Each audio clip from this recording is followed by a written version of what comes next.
زندگی کے دن بڑی تیزی کے ساتھ گزر رہے ہیں۔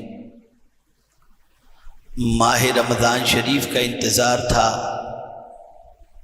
وہ اتنی تیزی سے آیا اور اتنی تیزی سے رخصت ہوا کہ اب حج کا موسم بھی آ گیا۔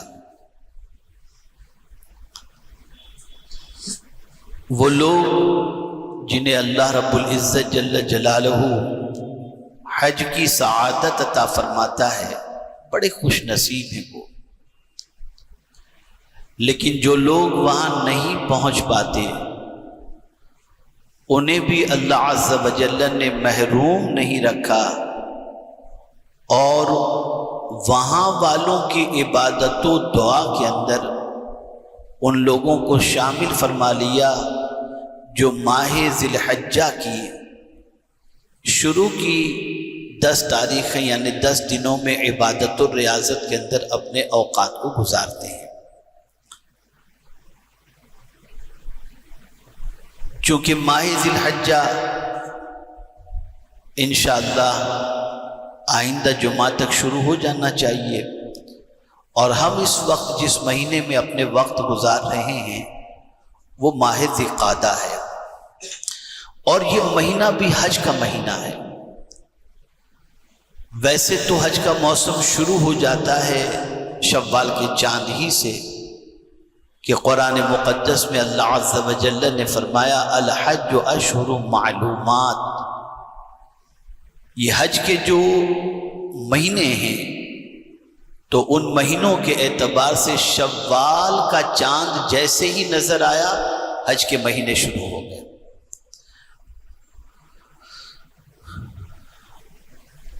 اب ظاہر سی بات ہے کہ اس ماہ مبارک میں یعنی ماہ ذی الحجہ میں عید الاضحیٰ کے موقع پر بندہ قربانی کرتا ہے۔ اب ہمیں آج یہ سمجھنا ہے کہ کیا یہ قربانی ابھی سے ہے یا کب سے یہ قربانی شروع ہوئی،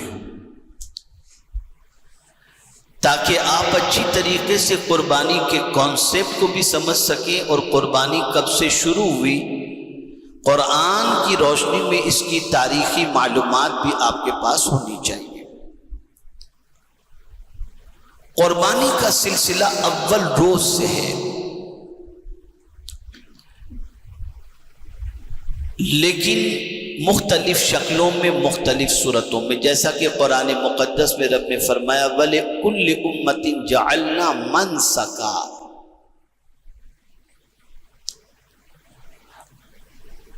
ہر امت کے لیے، ہر قوم کے لیے اللہ عز و جل نے قربانی رکھی ہے۔ سب سے پہلی قربانی کا کانسیپٹ، قربانی کا تصور اور قربانی کا سلسلہ کب شروع ہوا اسے سمجھ لیں۔ سورہ مائدہ کی آیت کی تلاوت کا میں نے شرف حاصل کیا، جس میں رب قدیر ارشاد فرماتا ہے وَاتْلُ عَلَيْهِمْ نَبَأَ ابْنَيْ آدَمَ بِالْحَقِّ، اور ان کو آدم علیہ السلام کے 2 بیٹوں کا سچا قصہ پڑھو، سناؤ، پڑھو، اس کی تلاوت کرو۔ آدم علیہ السلام کے 2 بیٹے کون تھے؟ حابیل اور قابیل۔ حضرت آدم علیہ السلام کا معاملہ یہ تھا کہ حضرت حوا رضی اللہ تعالی عنہا کو جب بھی حمل قرار پاتا تو اس حمل سے ایک بیٹا اور ایک بیٹی پیدا ہوتے۔ تو حضرت آدم علیہ السلام سے پہلے دنیا میں کوئی انسان نہیں تھا، اور انسانوں کو اس دنیا کے اندر پیدا کرنا مقصود تھا، تو اس اعتبار سے اللہ عز و جل نے قانون اور شریعت رکھی تھی۔ تو اس دور کے اندر قانون کیا تھا کہ ایک حمل سے جو لڑکا اور لڑکی پیدا ہوئے، پھر دوسرے حمل سے جو لڑکا اور لڑکی پیدا ہوئے، تو پہلے حمل والے لڑکے اور لڑکی کا نکاح دوسرے حمل والے لڑکے اور لڑکی سے کرنا اس زمانے میں جائز تھا۔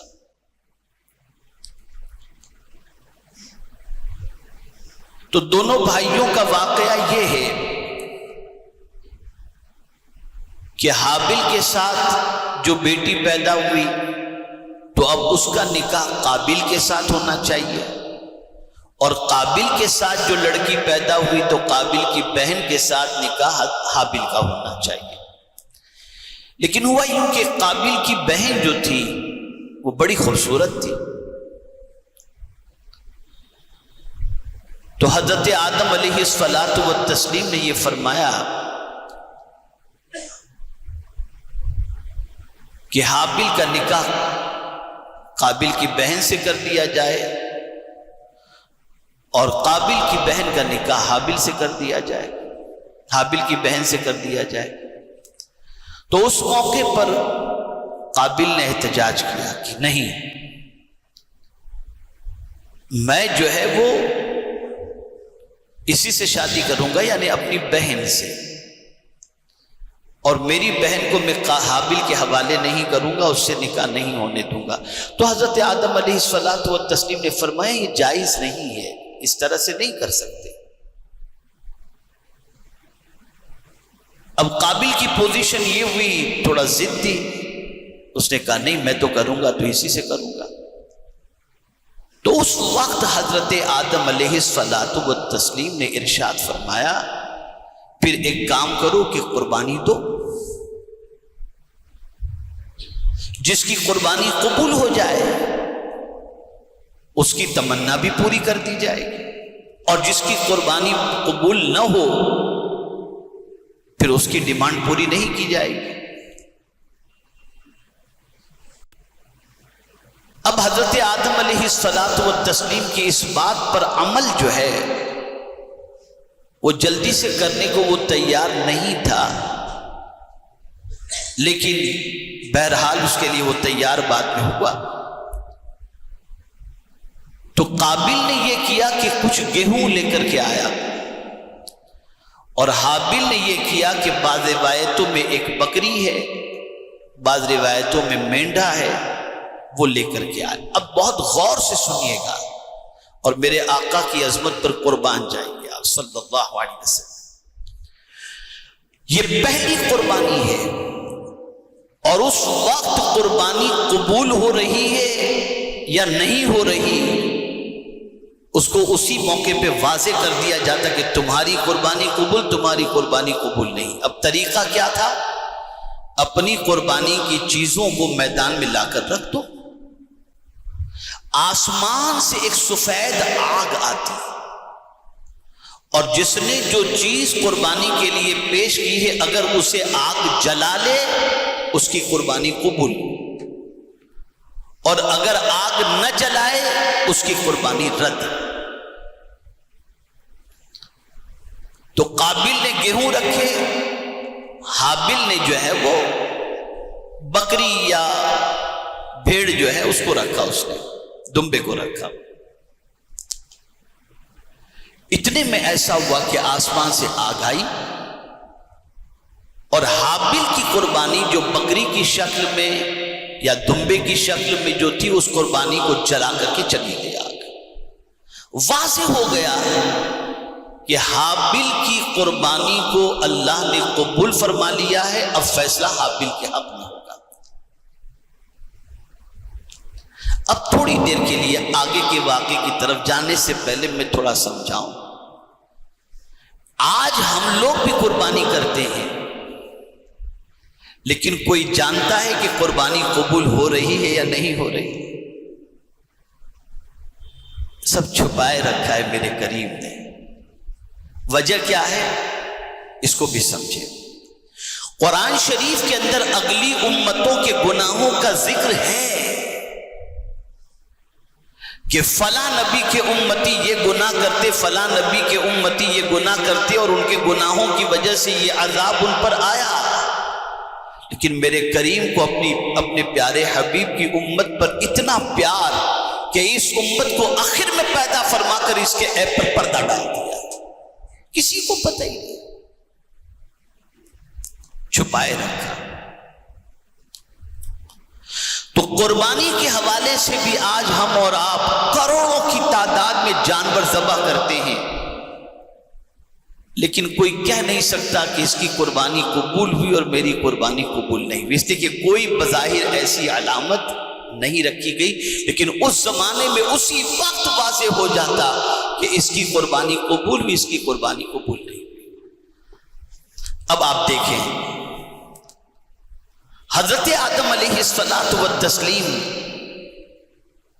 نے جب دیکھ لیا کہ حابیل کی قربانی قبول ہو گئی تو ارشاد فرمایا کہ حابیل کی قربانی قبول ہو گئی، اس لیے قابل تمہاری بہن جو ہے وہ حابیل کے لیے ہو گئی، لیکن اس کو ضد تھی اور اس نے ماننے سے انکار کیا، لیکن ہمت جٹا نہیں پایا اپنے بھائی سے جھگڑا کرنے کی۔ جب حضرت آدم علیہ الصلوۃ والتسلیم حج کے لیے تشریف لے گئے تب جو ہے دونوں بھائیوں میں جھگڑا شروع ہوا، اور قابل نے حابیل سے کہا کہ میں تجھے قتل کر دوں گا۔ اب غور سے سنیے آپ، وَاتْلُ عَلَيْهِمْ نَبَأَ ابْنَيْ آدَمَ بِالْحَقِّ إِذْ قَرَّبَا قُرْبَانًا فَتُقُبِّلَ مِنْ أَحَدِهِمَا وَلَمْ يُتَقَبَّلْ مِنَ الْآخَرِ۔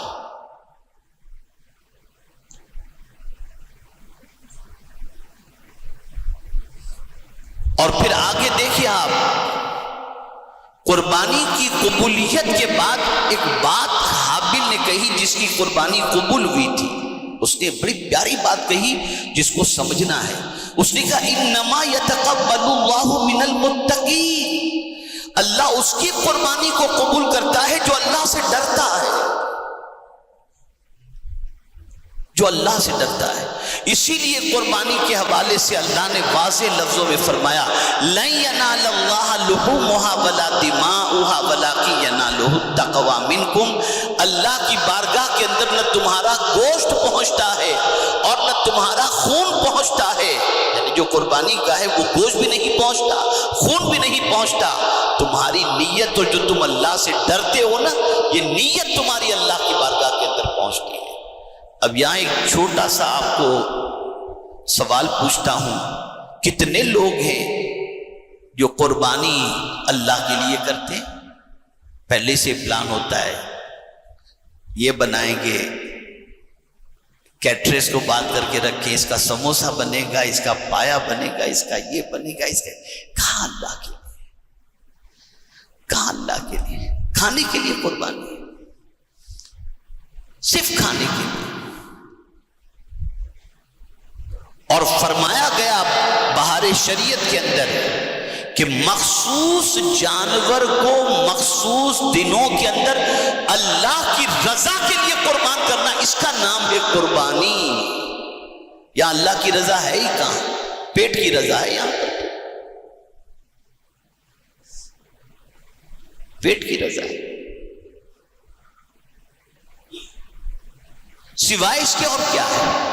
تقوی اتنا ضروری ہے کہ حج کے موسم پر بھی رب نے فرمایا تم پیسے لے کے، جب کا کہنے کا یہ قرآن کی روشنی میں کہ تم ساری چیزیں لے کر زیادہ سفر کی حیثیت سے جاتے ہو، مال لے کے جاتے ہو، گرمی کا سامان لے کے جاتے ہو، ٹھنڈی کا سامان لے کر جاتے ہو، یہ سارا تمہارے ساتھ زیادہ سفر ہوتا ہے۔ اور کچھ لوگ وہاں جاتے تھے تو بھیک مانگتے تھے، وہاں جا کر بھیک مانگتے تھے اور کہتے تھے ہمارے پاس تو کچھ بھی نہیں ہے، ہم تو اللہ کے بھروسے پر آ گئے۔ تو قرآن کہتا ہے یہ اللہ کے بھروسے پر بھیک مانگنے کی عادت کس نے تم کو سکھائی؟ اپنے ساتھ ذات سفر لے کر کے جاؤ۔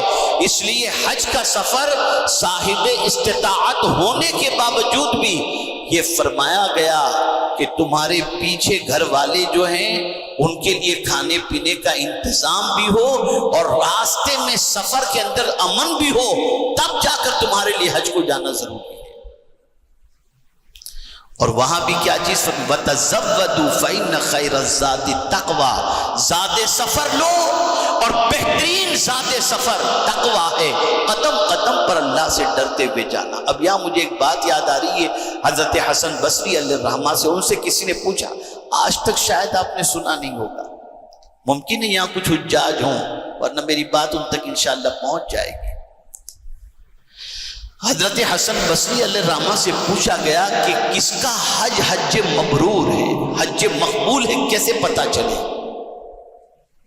کہ اس کا حج اللہ نے قبول فرما لیا، تو فرماتے حج کو جانے والا حج سے جب پلٹ کر کے آئے تو اس کے دل میں دنیا کی محبت کم اور آخرت کی محبت زیادہ ہو جائے۔ اگر یہ اس کی کیفیت بن جاتی ہے تو مبارک ہو کہ اللہ نے اس کو حج مبرور کی سعادت عطا فرما دی۔ یہ تو پھر یہ سمجھنے کے بعد اب آئیے اسی طرف چلتے ہیں۔ تو اس نے کہا میں تمہیں قتل کر دوں گا، اور یہ بات میری ہمیشہ یاد رکھیے گا، زیادہ تر قتل کی وجہ 3 چیزیں بنی: زر، زن اور زمین۔ آج بھی جو کچھ ہو رہا ہے وہ زمین ہی کے لیے ہو رہا ہے، جتنی جنگ ہو رہی ہے وہ زمین پر قبضہ کرنے کے لیے ہو رہی ہے۔ اور یہ پہلا قتل ہوا ہے 2 بھائیوں کے درمیان جب معاملہ ہوا اور قابل نے اپنی بہن سے حابل کا نکاح نہیں ہونے دیا، اور اس نے کہا کہ میں تمہیں ضرور قال لاقتلنک، میں ضرور تمہیں قتل کروں گا۔ قربان جائیے، بھائی بھی تو ایسے ہونے چاہیے۔ کیا حابل تھے، سبحان اللہ، کہتے لئن بسطت الی یدک لتقتلنی، اگر تو اپنا ہاتھ مجھے قتل کرنے کے لیے بڑھائے نا، ما انا بباسط یدک لاقتلک، لیکن میں تیری طرف ہاتھ نہیں بڑھاؤں گا قتل کرنے کے لیے۔ اگر تو قتل کرنے کے لیے ہاتھ بڑھاتا ہے تو یہ نہ سوچنا کہ میں بھی تجھے قتل کرنے کے لیے بڑھوں گا، نہیں، میں تیری طرف قتل کرنے کے لیے ہاتھ نہیں بڑھاؤں گا، نہیں بڑھاؤں۔ اور ہوا یوں ہی، قابل نے حابل کو قتل کر دیا۔ یہ پہلا قتل تھا۔ اب یہاں سنیے، فرمایا گیا قیامت تک جتنے بھی قتل ہوں گے ان سارے قتل کا گناہ قتل شروع کرنے والے قابل کے اوپر جائے گا۔ اس لیے کوئی بھی کام اگر تم شروع کرتے ہو اور وہ کام گناہ کا ہے اور اس گناہ کے کام پر دنیا اگر چل پڑے تو جتنی دنیا گناہ کرے گی اس کا سارا عذاب گناہ شروع کرنے والے کے اوپر ہوگا۔ اس کو سمجھ لو آپ۔ جیسے فرمایا گیا الدال علی الخیر کفاعلہ، بھلائی پر کام کرنے والا بھلائی کرنے کے برابر ہے، یعنی جس نے کوئی بھلائی کا کام شروع کیا جب تک وہ بھلائی کا کام ہوتا رہے گا، جس نے شروع کیا اللہ تعالیٰ اس کو اس کا ثواب عطا کرتا رہے گا، جتنے بھی کرتے رہیں گے سب کا ثواب اللہ اسے عطا فرمائے گا۔ یہاں تو برائی شروع کرنے میں لوگ یعنی برائی تو نئی شروع ہو رہی، کیا بتاؤں کتنی شروع ہو رہی ہے۔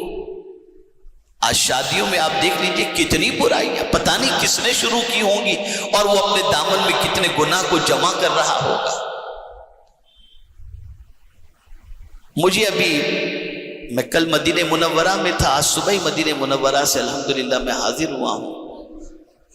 ایک رات سرکار کی بارگاہ میں گزارنے کا مجھے موقع ملا، میں وہاں حاضر ہو گیا تھا۔ پرسوں میں دبئی میں تھا، تو ایک بچے کی نسبت طے ہوئی تھی، تو اس بچے نے مجھ سے آ کر کے پوچھا کہ کیا منگنی کے اندر جب ہمارے یہاں فنکشن ہو تو میں اپنی منگیتر کے ساتھ بیٹھ سکتا ہوں؟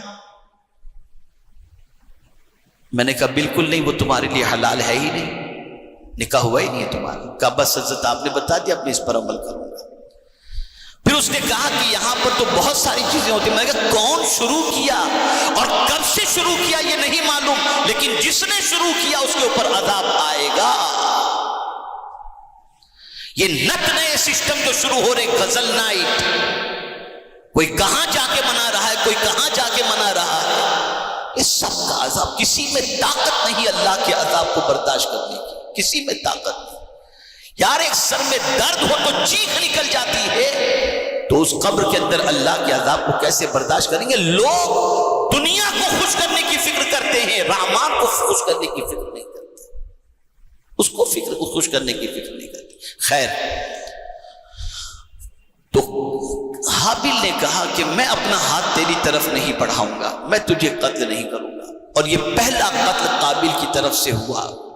اب یہاں ایک اور بات ہے، اب قابل نے قتل تو کر دیا حابل کا، اب یہاں سے دفنانے کا جو مسلمان مرتا ہے تو دفنانے کا جو سلسلہ ہے نا، یہ کیسے شروع ہوا یہ بھی تھوڑا سا سمجھ میں آ جائے۔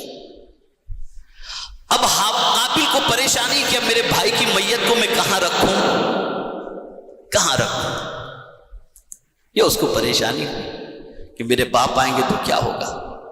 اب اسی پریشانی کے عالم کے اندر وہ تھا، تو اس نے دیکھا کہ ایک کوہ، یہ قرآن شریف کے اندر موجود ہے کہ ایک کوے نے اپنی چونچ کے ذریعے مٹی کو کھود کر ایسی قبر جیسا کچھ بنانا شروع کیا۔ بس اس کو سمجھ میں بات آ گئی کوے کو دیکھنے کے بعد کہ میرے بھائی کی لاش کو جو ہے میں زمین کو کھود کر اس کے اندر دفن کرتا ہوں۔ تو میرے پیارے آقا صلی اللہ علیہ وسلم کے پیارے دیوانوں، یہاں سے ایک بات سمجھ میں آئی، جتنا سن کر انسان نہیں سیکھتا اتنا دیکھ کر انسان سیکھتا ہے۔ ایک کوے کو زمین کھودتے ہوئے دیکھ کر قابل نے سیکھ لیا کہ میرے بھائی کو بھی اسی طریقے سے زمین کے اندر دفن کیا جا سکتا ہے زمین کھود کر۔ تو آج ہمارے معاشرے کے اندر جتنی برائیاں پنپ رہی ہیں، ان ساری برائیوں کی وجہ سب سے بڑی یہ ہے کہ ایک دوسرے کو دیکھ کر اس نے 200 آئٹم رکھی تو میں 500 آئٹم رکھوں گا، تو اس نے یہ کیا تو میں اس سے بہتر کروں گا، بس اسی میں لگے ہوئے، اسی میں لگے ہوئے۔ اسی لیے رسول رحمت صلی اللہ تعالی علیہ وسلم نے دوسروں کے طریقوں کو اپنانے سے منع فرمایا، منع فرمایا۔ تو عرض یہ کر رہا تھا، یہ پہلی قربانی تھی، اور اس پہلی قربانی کا معاملہ یہ تھا کہ جس قربانی کو اللہ قبول کر لیتا، آگ آتی اسے جلا کر کے چلی جاتی، اور جس قربانی کو اللہ رد فرما دیتا وہ قربانی کی چیز وہیں پر پڑی رہتی۔ لفظ قربان آیا ہے، اور یہ اردو یا ہندی کا لفظ نہیں ہے، یہ قرآن مقدس کا لفظ ہے، عربی کا ہے، قرب کے معنی، قریب ہونے کے معنی۔ یعنی آپ سوچو یہ قربانی کا عمل کتنا بڑا ہے، جانتے ہیں؟ حضور صلی اللہ علیہ وسلم ارشاد فرماتے قربانی کے جانور کا خون زمین پر گرنے سے پہلے اللہ تعالیٰ قربانی کرنے والے کی مغفرت فرما دیتا ہے۔ یہ ہے قربانی۔ گوشت کا نام، کھانے پینے کا نام ہی ہم نے سب کچھ سمجھ لیا ہے، اور اس قوم کو کھانے کا اتنا شوق ہے، اتنا شوق ہے، اتنا شوق ہے کہ کسی قوم کو اتنا شوق نہیں ہوگا۔ اسی لیے جتنی ہوٹلیں، پوری دنیا کی بات کر رہا ہوں، جہاں تک اس فقیر کو جانے کا موقع ملا ہے، چاہے وہ امریکہ ہو، چاہے وہ انگلینڈ ہو، چاہے کوئی دوسری کنٹری ہو، جہاں جہاں مسلمان زیادہ آباد ہیں وہاں کھانے کی ہوٹلیں سب سے زیادہ ہیں، اور ان ہوٹلوں کا سلسلہ بھی رات کے 2 بجے تک کھلا رہتا ہے۔ اور ہمارے یہاں تو ڈھابے پہ کھانے کے لیے یہاں سے جاتے، بھیونڈی تک کھانے کے لیے، محلے کی مسجد میں نماز پڑھنے آنے کی توفیق نہیں ہوتی، لیکن ڈھابے پہ وہاں کھانے کے لیے جانے کی توفیق ہوتی۔ یہ ہماری قوم کا حال ہے، یہ ہماری قوم کا حال ہے۔ قربانی در حقیقت اللہ سے قریب ہونے کے لیے، اور یہ ایک قربانی نہیں ہے، اسے آپ سمجھتے ہیں کہ یہ قربانی بس جانور کو ذبح کر دیا، نہیں۔ اور یہاں یہ بھی بتا دوں، جانور اس وقت تک حلال ہو ہی نہیں سکتا جب تک کہ اللہ کا نام لے کر کے اس کو ذبح نہ کیا جائے۔ آج کہیں کا بھی کچھ بھی کھا لیتے ہیں، اب ارے بس بڑا ٹیسٹی کھانا، نہیں، یہ ٹیسٹی کھانا وہاں ٹیسٹ نکل جائے گا سارا قبر کے اندر۔ جس جانور پر اللہ کا نام نہ لیا جائے وہ جانور حلال ہی نہیں ہوتا بغیر اللہ کے نام کے ذبح کیا جائے۔ وَلِكُلِّ أُمَّةٍ جَعَلْنَا مَنْسَكًا لِيَذْكُرُوا اسْمَ اللَّهِ عَلَيْهِ، جب تک کہ اللہ کا نام لے کر کے اس کو ذبح نہ کیا جائے اس وقت تک وہ جانور حلال ہے ہی نہیں، ہے ہی نہیں۔ اور اگر کوئی اس کو کھا لے تو فرمایا گیا کہ اس کے جسم کے اندر اس سے جو گوشت بنے گا اس کا حقدار سب سے زیادہ جہنم کی آگ ہے، سب سے زیادہ۔ اور ایسے شخص کی دعا بھی اللہ قبول نہیں کرتا۔ ایک زمانے میں لوگ معبودان باطل کے نام سے جانور ذبح کرتے تھے، تو قرآن نے کہا اللہ کے نام سے جانور ذبح کرو۔ گفتگو تھوڑی طویل ہو گئی، انہی کلمات خیر پر تھوڑا سا بیک گراؤنڈ مجھے بتانا تھا کہ قربانی کا آغاز کب سے ہوا اور اس زمانے میں قربانی کی قبولیت کی علامت کیا تھی۔ لیکن ایک آیت کے ایک ٹکڑے نے ہمیں بہت بڑا سبق دیا، انما یتقبل اللہ من المتقین، اللہ متقین کی قربانی کو قبول کرتا ہے، تو جو بھی کرو اللہ کے لیے کرو، اللہ کے لیے کرو۔ اللہ ہم سب پر کرم کی نظر فرمائے۔ وما علینا الا البلاغ المبین۔ السلام علیکم ورحمۃ اللہ وبرکاتہ۔